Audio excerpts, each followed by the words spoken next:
Good morning, everyone. Welcome back to another episode of the Fantasy Fellow Show. My name's Kyle. In this video, it's Saturday, June 10th. I know it's super early, but we're going to get a puppy to best ball draft here on Underdog. I'm going to hop into a screen share here and show you guys what we're working with. We did draw the 6th overall pick. The draft's about to start in about 10 seconds here.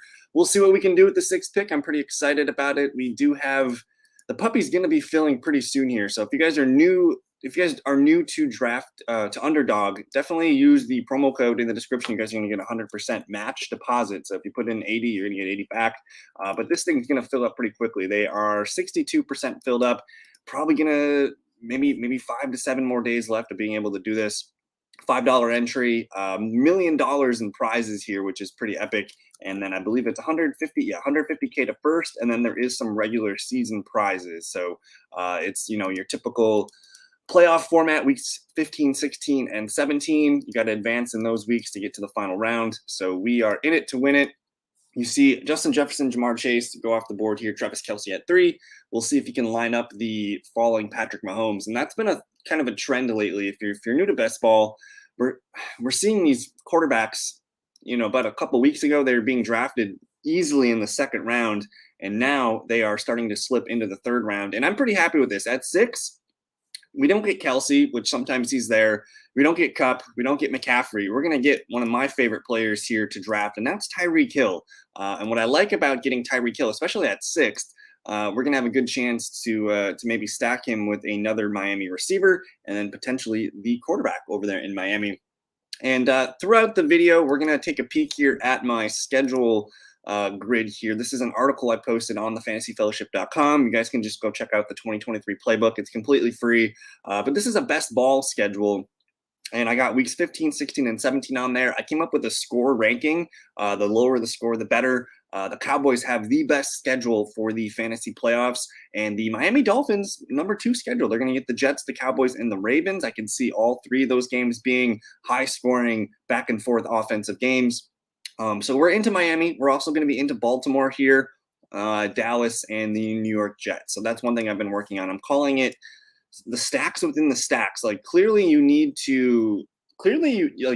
everyone's kind of focused on week 17, but I also think you need to consider weeks 15, 16 as well, because those are the weeks that are going to get you to week 17. So for me, with a guy like Tyreek Hill, we would love to get Jalen Waddle. We'd love to get Tua Tagovailoa. We'd love to get a Mark Andrews, maybe a Lamar Jackson in this. We can look at other Ravens players to stack with our Dolphins. But again, like I said, the Dolphins are going to get Dallas in week 2 or week 16. That's a pretty good game that we could double stack that game with some Dallas guys, and we can also snag a Jet or 2 if we need to. Garrett Wilson goes there at 12.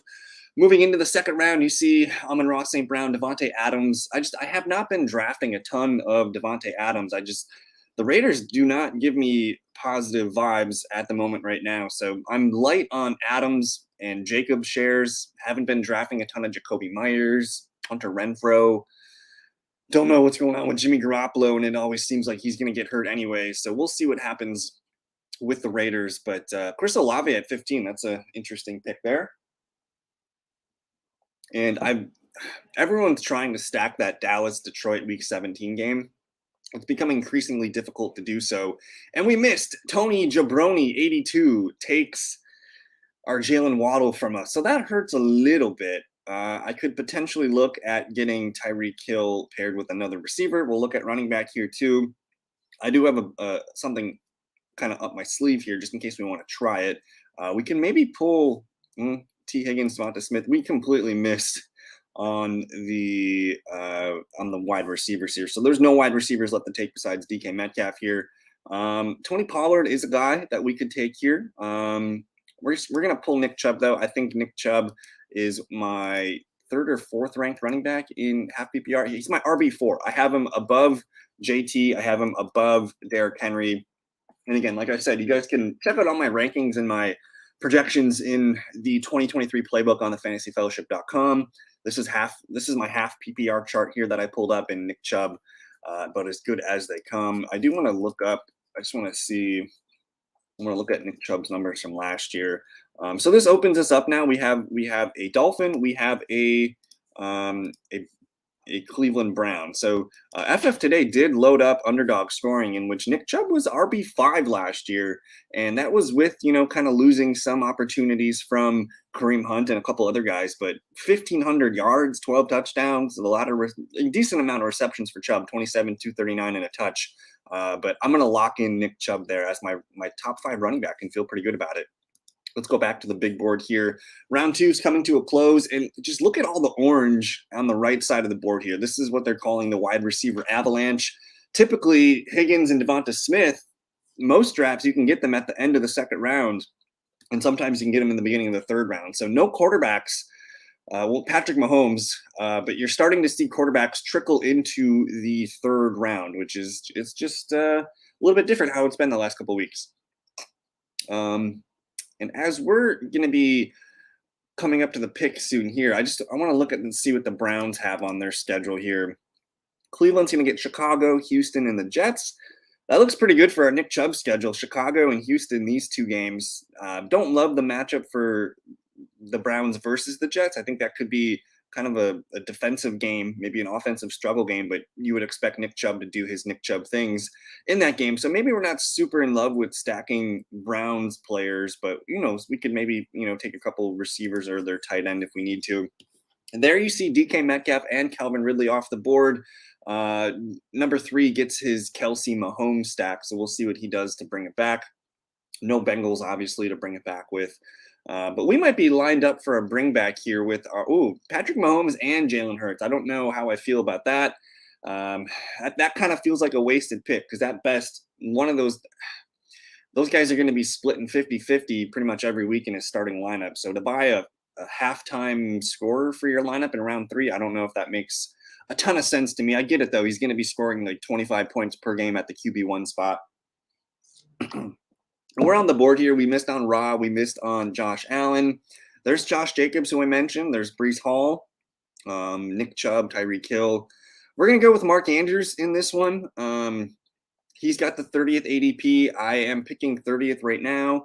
Jacobs and Breece Hall are fine. I could correlate Breece Hall with Nick Chubb, but I have this thing where, to me, I don't think Breece Hall is worth a third-round pick, like at any, not even close. Because right now, people are drafting him as like a 30th overall pick, and when I did my projections, man, Breece Hall is my RB18. I don't really want to spend a third round pick on a running back like that. I think he should be more of a 5th, 6th round pick. I think he should be being drafted, kind of where Aaron Jones and Joe Mixon are being drafted in the 5th round on Underdog. So I don't love that pick, but we do get Mark Andrews here, which feels pretty good. We get him correlated with our Tyreek Hill.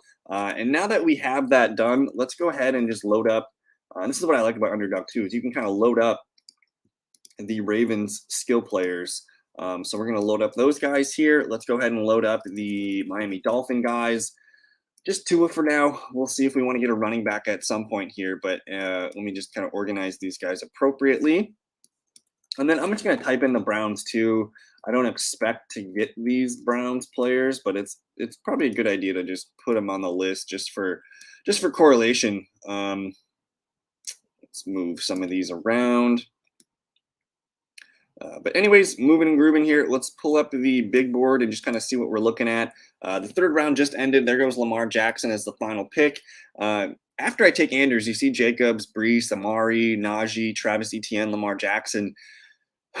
I really don't like that back end of the 3rd round. I think if it were up to me, I would prefer to be a top, 3-4 pick this year, so I can get one of the studs and just look at the beginning of the guys in the 3rd round here. You can get, DK, Calvin, Ramondre. You get a really good chance at some of the quarterbacks there too. I think there's kind of a drop off in that back end of the 3rd round. Justin Fields at 39. Haven't seen him go that high in a while. Drake London, Keenan Allen did start the round off. Jahmyr Gibbs here. Now, we do not have a quarterback yet. We do have a well-balanced start with Tyreek, Chubb, and Mark Andrews. We're on deck right now, so we're going to pivot over here. Deebo Samuel's falling. Don't know if I love it, but it does open us up to some decent San Francisco values. Hopkins, and then we miss Deebo. So Watson, Jared Judy, Terry McLaurin, DJ Moore, Christian Let's see here. This is a tough pick. I mean, I don't love grabbing DeAndre Hopkins. Christian Watson, I suppose, could be a nice player to grab. Let's go ahead and just grab Christian Watson. I mean, he's a pretty good best ball pick. And that does open us up for some potential Green Bay, Minnesota players. Green Bay's schedule, the final three games is kind of nice. They get Tampa Bay, Carolina, and Minnesota. I don't hate that. Maybe we don't expect the Packers to have a good year, but I expect them to kind of grow as a young team and get better down the stretch. So we'll see if we can maybe line up some Packers stuff going on later. And yeah, that fourth round, man. Some of the receivers here, like I like Christian Kirk. I'm a little bit overweight on Kirk. I do need to grab more Watson. He was a few picks after ADP. He's usually a first pick in the fourth round. But tons of orange here still. And I think that's kind of the theme here. We got the Nick Chubb like anchor running back. I think we need to continue to land some wide receivers here over the next 2 or 3 rounds. There goes Joe Burrow, of course, stacked with Jamar Chase. This guy's got an interesting. I just Patrick Mahomes with Jalen Hurts. I don't really quite get it, but we'll see what happens. There goes Terry McLaurin and TJ Hawkinson paired with Justin Jefferson. And hey, if you guys are new to the channel, definitely subscribe, like the video. It helps the channel grow. I really appreciate it. We're on the road. I think we're at like 708 subscribers. We're on the road. I guess the next move would be to get to 800, but would love to hit 1,000 subscribers before the season starts. But we'll see what happens. There goes Chris Godwin. Let's kind of pivot here. I just want to look and see who's available here. There's a lot of running backs coming up. I could get some J.K. Dobbins, who is the cover of this video. I could get him correlated with Tyreek Hill and Mark Andrews. That is interesting. There goes DJ Moore. I don't love the receiver values here, like Pittman, Ayuk. I do like we could grab Aaron Jones to correlate with Christian Watson. But I think I got to go with J.K. Dobbins. I think that's the more important game for me to get players in, Tyreek and Baltimore. And I did mention, now that we can look at the schedule here, Baltimore's going to get Jacksonville, San Francisco, Miami. I would assume if Baltimore is probably a pretty decent team, they're going to be playing for maybe the division lead, maybe for, at least to keep their wild card spot. That's going to be some high intense playoff game action here. So we're building a decent Baltimore Miami game here. I'm clearly going to need to maybe reach on Tua to make sure I get that stack. And I do want to just point out how important stacking is. There's a lot of data studies out there that are showing you need for sure one stack, if not 2 quarterbacks stacked. And the numbers do indicate that 2 quarterback builds are better than 3. You can do good with 3. I believe the BBM 3 winner had 3 QBs last year. But ideally, you want to hit those 2 QBs and you want to get them stacked with at least one other player. If not, I mean, you want to try and get those nice stacks of 3 to 4 guys on the same team here. So, but anyways, we have a nice little Baltimore-Miami correlated game going on here. Aaron Jones probably would have been nice here, and he's still on the board. Aaron Jones might be the final pick of this round.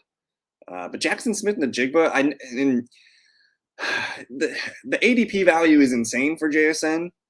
Like, I think it's a bad pick, but there is potential for it to be a great pick. You're going to need time. You're going to need to be patient with JSN because, when the bullets are flying and it's week 15, 16, and 17, maybe he is the starting receiver. Maybe DK or Tyler Lockett got hurt. Maybe the offense has, shifted so massively that they can't keep JSN on the bench anymore. He needs to be on the field at all times, and they're running more 3 wide receiver sets than we anticipated.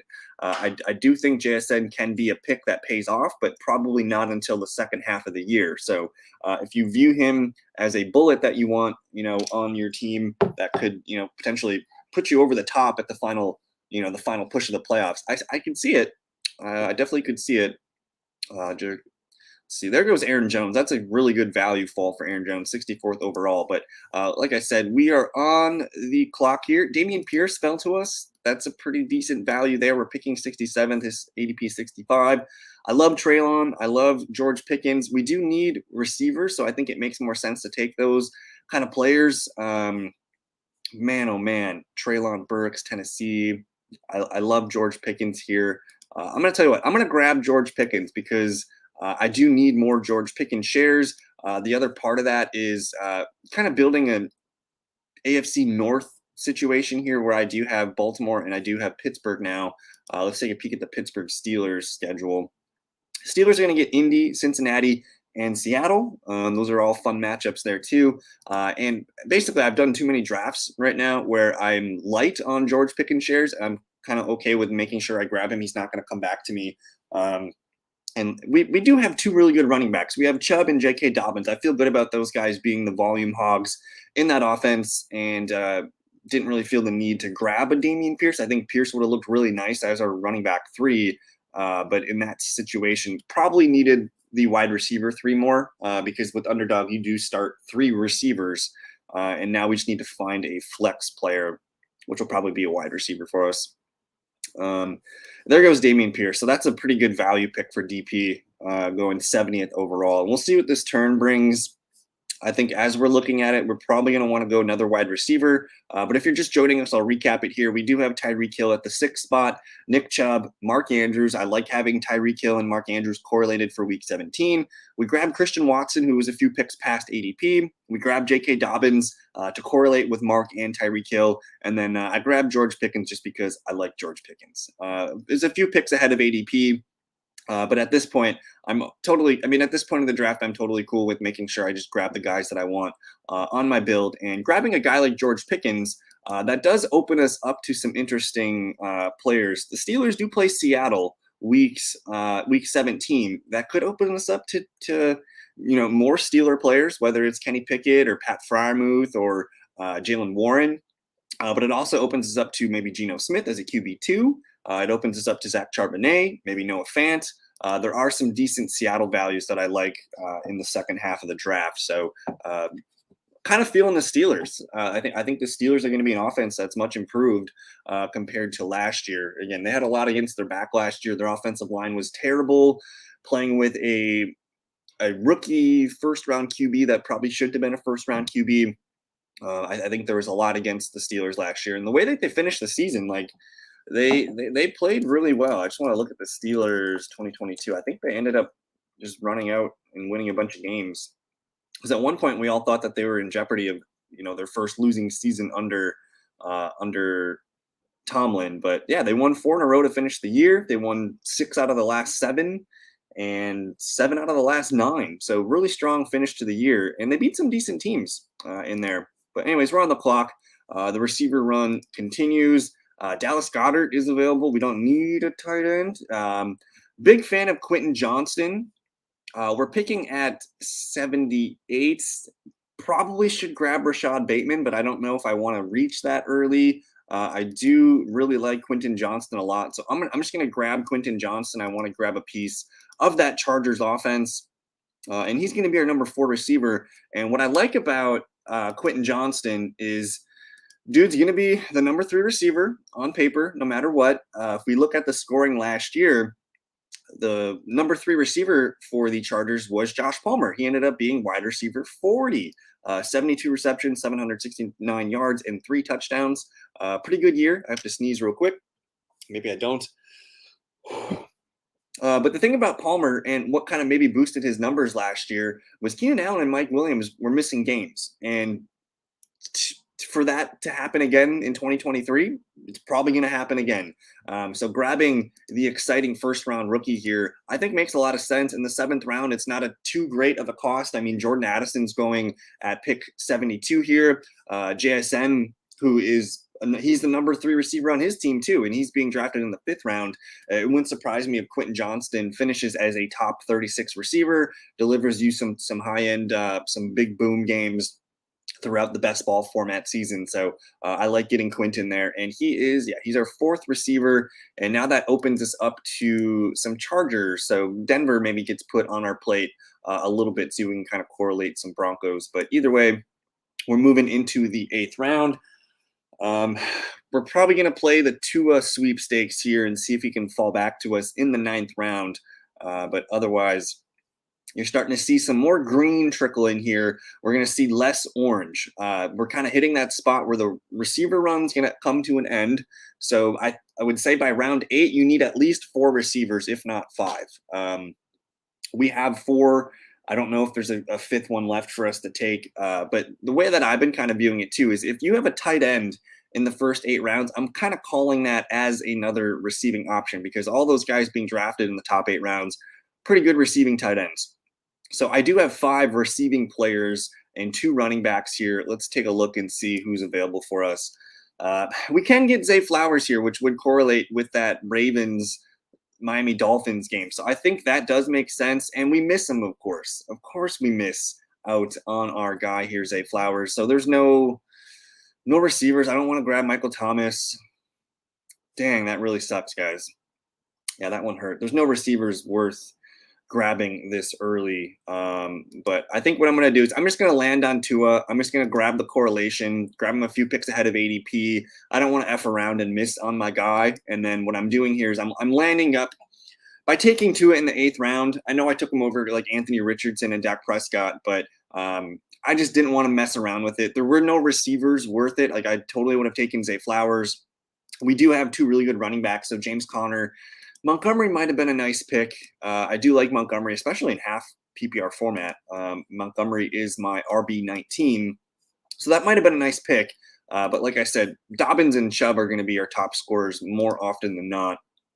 So I'm totally cool with just, it doesn't feel good to reach on Tua by 6 picks, but and he could have been there at 102, but I mean, at this point, we're pretty heavily invested in that Ravens-Dolphins game, so I just wanted to make sure we grab it. So we got Tua paired with our wide receiver 1, Tyreek Hill. We do have Mark Andrews and J.K. Dobbins in that same game for a bringback.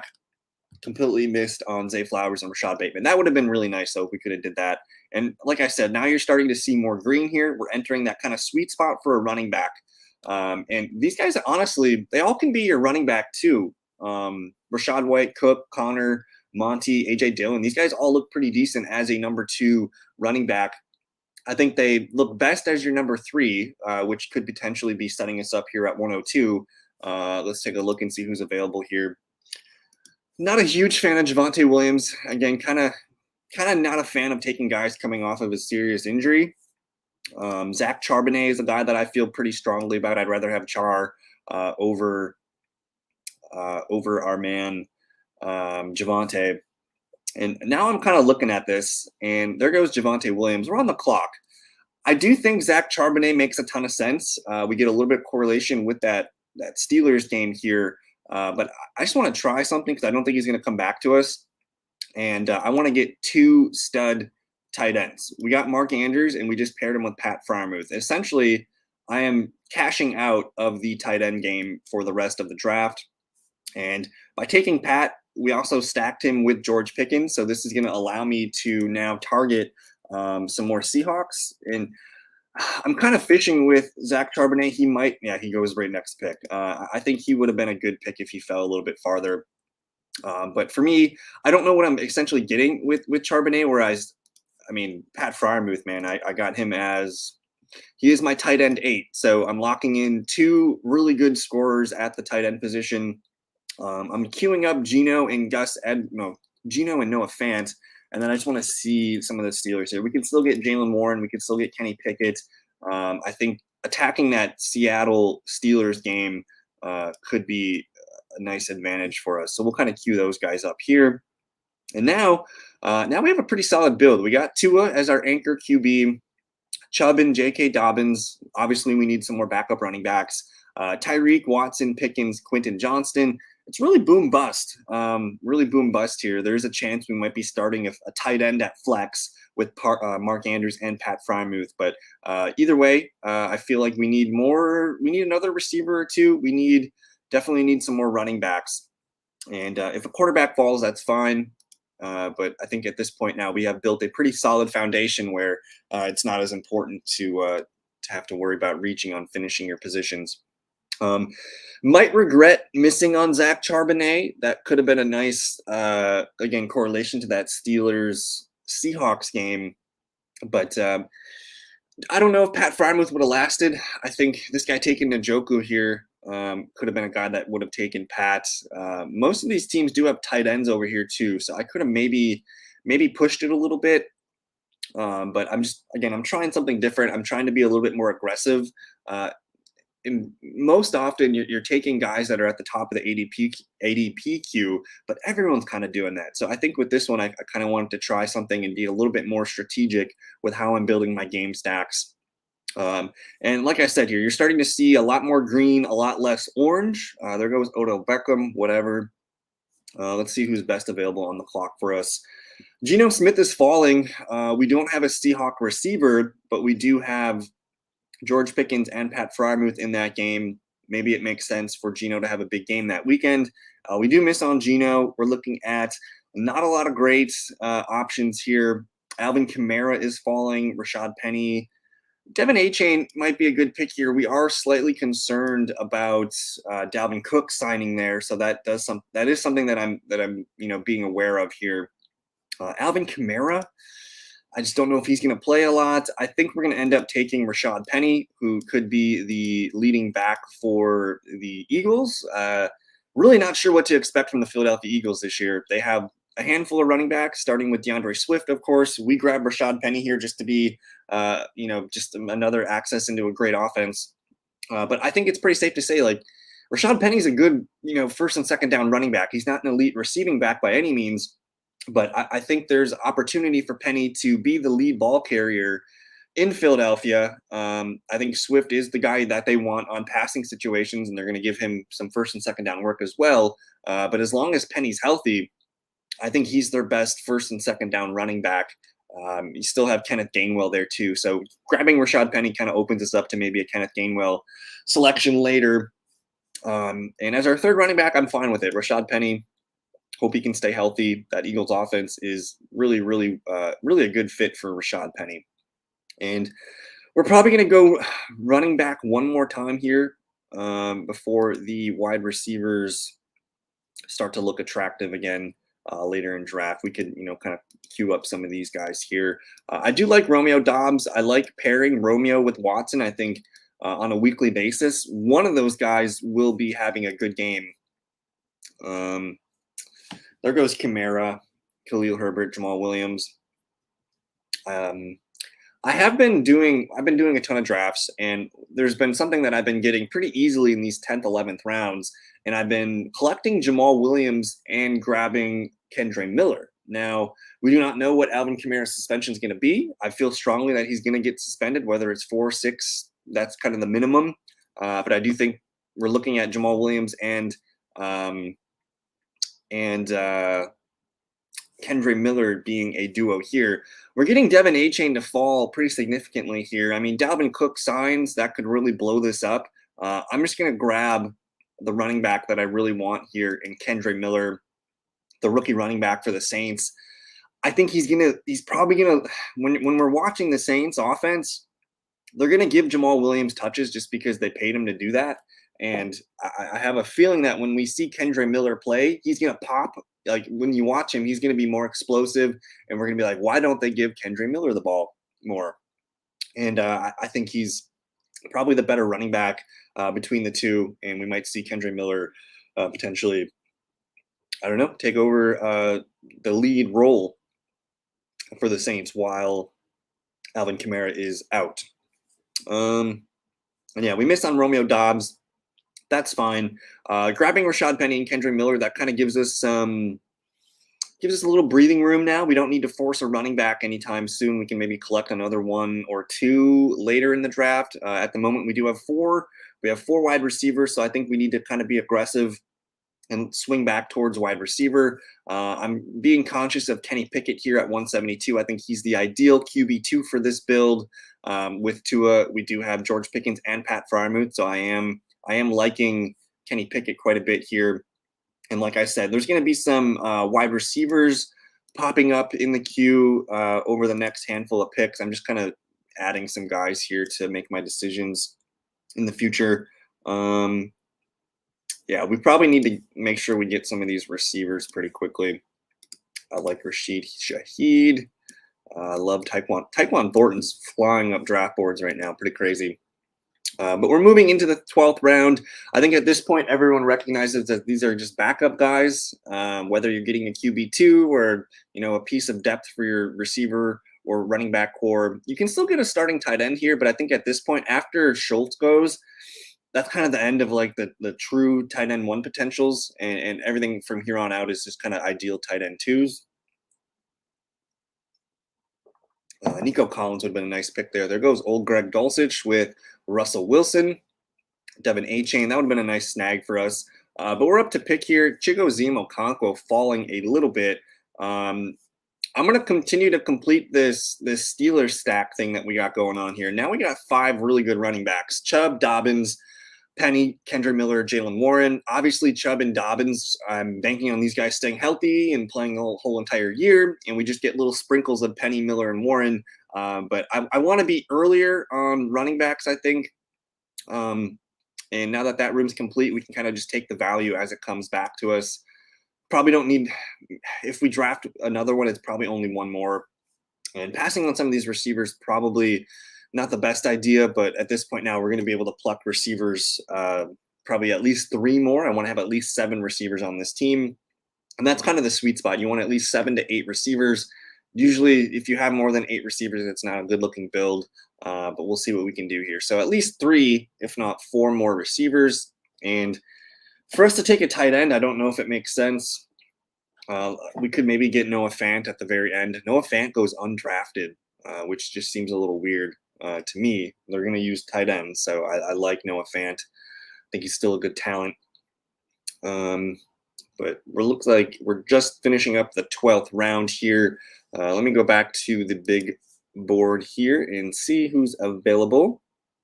We're probably going to have to reach on some of these receivers. We're picking at 150. So, I mean, to grab some of these guys, like Van Jefferson, I think is a decent pick.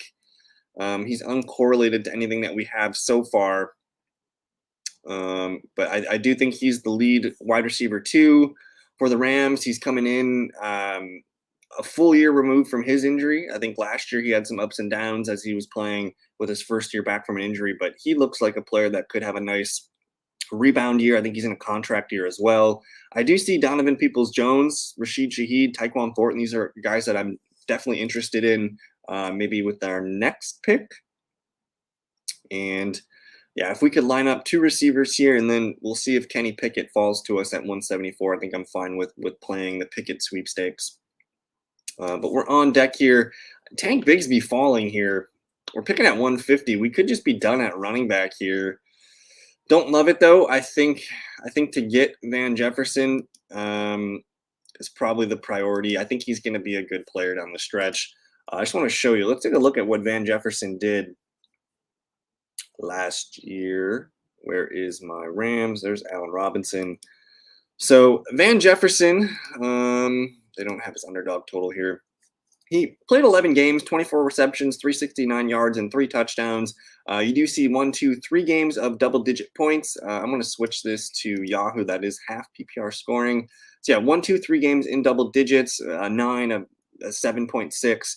But the year before that, his last full year healthy, 2021, he had some nice games, a 15, an 18, a 12, a 10, a 16, a 13, a 13. I believe, yeah, this was the year the Rams won the Super Bowl. Odell Beckham kind of came in and kind of ruined what he had as a mini breakout season. He had a really nice year that year, 800 yards, 6 touchdowns. I think just grabbing, again, I don't expect the Rams to be good defensively. I think they're going to have to throw the ball a ton. And wow, Rashid Shaheed and Tyquan Thornton being reached upon here, a good full round ahead of ADP. Hopefully, like Rashid Shaheed and Tyquan Thornton, these should have been guys we needed shares of, weeks ago. I think at this point, their stock is going to continue to rise. You're probably going to see them sneak into the 12th round. They should probably be up here with the Nikos and the Pierces and the Rashee Rices of the world. But yeah, I just want to check in on QBs. Jordan Love's still available. I wouldn't mind grabbing Jordan Love. We could pair him with Christian Watson. I would imagine any week that Christian Watson blows up, Jordan Love's probably going to have a decent stat line. Only 1 QB. Grabbing Stafford, we did, kind of give ourselves an out with Van Jefferson there. We could also get a potential bring back with a Giants receiver, whether it's Hodgins or Darius Slayton. Again, like I said, though, really like Kenny Pickett. I think the board's falling for us, though, with the QBs, where maybe we don't have to reach on a QB2. I just want to look here. So these two guys do have two QBs already. Josh Allen. So I have three guys here that don't have a QB2 yet. I'm trying to land Kenny Pickett here at 174, and there is Pickett probably is the third best available here. I don't think the guys are going to take Kyler Murray. Receivers, Marvin Mims. Marvin Mims makes sense for us as a little stacker with our guy there. Matthew Stafford at 159, Kenny Pickett at 172. I'm gonna grab Kenny Pickett just to make sure I get my Steelers stack. That's a pretty important stack for this team. We're pairing Pickett with George Pickens and Pat Freiermuth. There's a good potential that whenever Pickett throws a touchdown, one of our guys is catching it. I do think Pickett has some nice upside as a QB2 this year, and he could, potentially put up some QB1 weeks.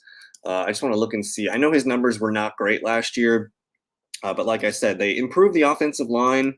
They also have just another year of growth in system together. I think that's kind of understated. But Pickett last year averaged 11 points per game, only threw 7 touchdowns. Like, that's a really, really low touchdown to pass attempt ratio. I think that's going to jump. You can see they're projecting him for 20 touchdowns this year, which feels pretty good. And last year, the numbers were okay. He had a lot of double-digit games. You do see his best game was 19, where he ran in a touchdown. And I do like that he does have legs. Like, Pickett's got some potential to run some touchdowns in there. So I like that. He's always going to have that in his arsenal. But I do expect more of these, 200 to 300 yard passing games. I expect he's going to have one of those games where he throws two touchdowns at one point. So I like Pickett to probably have a huge bounce back year 2. But let's see here. We got the 2 QBs. We got the 2 tight ends. We have 5 wideouts and 5 running backs. We do need to start pounding wide receiver. So I'm just going to start clicking on some guys, getting them in the queue. I like Kenneth Gainwell late as a running back sleeper. But like guys like Robert Woods, Darius Slayton, like these are veteran receivers that are going to be involved in their offense. Let's see here. I wouldn't mind taking a shot on some of these Houston players late.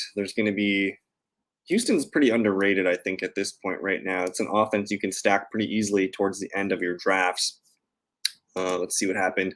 We missed on Mims. It looks like we're gonna get one of the receivers here that I didn't think we're gonna get. If we get him here, I'm gonna feel pretty happy about it. We're on the clock here, and we get Donovan Peoples-Jones, a good 14 picks after ADP. I did not think that was going to happen. Of course, there is potential for a guy like DeAndre Hopkins to sign with Cleveland still. But either way, I think there's a role for Donovan Peoples-Jones. And last year, DPJ had himself a mini little breakout. Let's actually look at that. Donovan Peoples-Jones FF today. Let's take a look at that. Donovan Peoples-Jones last year, career high in targets, receptions, yards. Only 3 touchdowns. I think he's probably going to end up beating that 3 touchdowns. I don't know. I mean, adding a guy like Elijah Moore might take a little bit of work off of his plate, but I still expect him to be a deep threat, down the field kind of guy, and his boom weeks could be pretty booming. And a lot of double-digit games here. Hopefully he catches more than 3 touchdowns.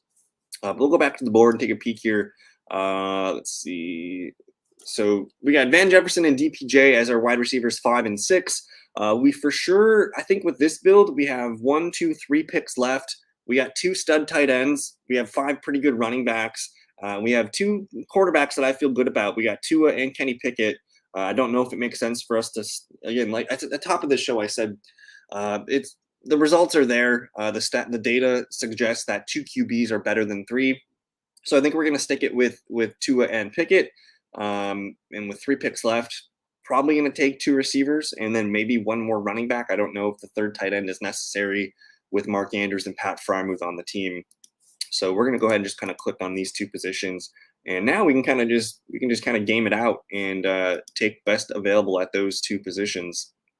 You're starting to see more green here towards the back end of the draft. I love taking running backs this late. I do think that is a strategy that I didn't employ with this draft here, but I mean, the potential for, Tajay Spears, Deonta Foreman, Jerome Ford as the backup. Like, there's a lot of good value to some of these running backs late because a lot of these guys are just an injury away from getting a ton of work. I mean, I would have loved to get Tank Bigsby there. We did pass on Tank Bigsby for Van Jefferson. That would have been a nice finisher to our running back room, but I'm happy with the 5 that we got so far. Now you're in, especially this late, you're going to see a flurry of blue. The tight ends are going to start flying off the board here. You could easily make a decent tight end trio with your last 3 picks. I've tried doing it. It doesn't turn out ugly. It's a little bit ugly, but you can make it work with your final 3 picks being tight end. Just because at that point, you just need 6 to 8 points at the tight end position. Hopefully you aced all your other picks. It is a viable strategy. But let's take a peek here and see who's top available. Isaiah Hodgins is the top available wide receiver. We missed on Kenneth Gainwell. That would have been a nice get there. I do like Chuba Hubbard here, a few picks past ADP. Robert Woods and Darius Slayton down here. Let's see.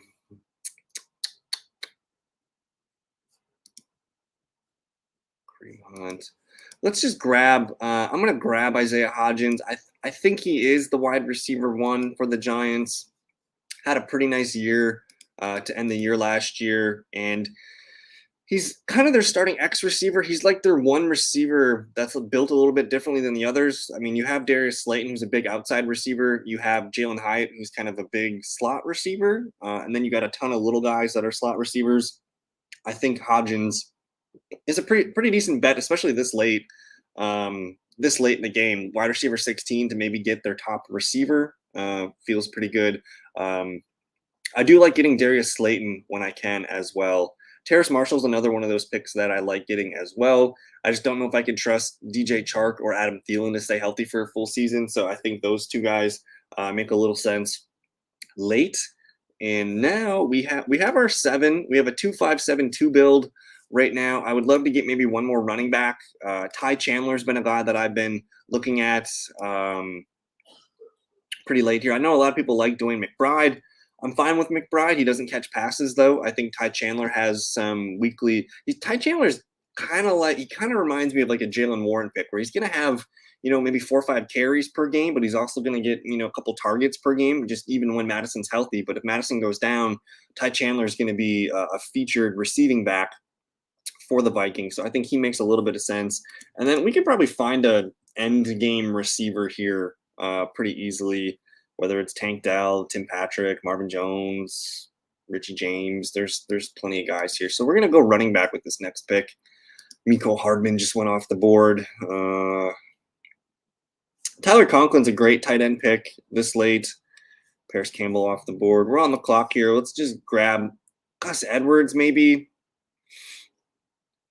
I think in this build, I don't love handcuffing J.K. Dobbins, but I mean, if Gus Edwards goes out and scores 5 touchdowns this year, that's 5 potential weeks that Gus could start for us. So we'll grab Gus Edwards and call it a day at the running back position. Our running back field now is Nick Chubb, J.K. Dobbins, Rashad Penny, Kendre Miller, Jalen Warren, and Gus Bus, the backup there.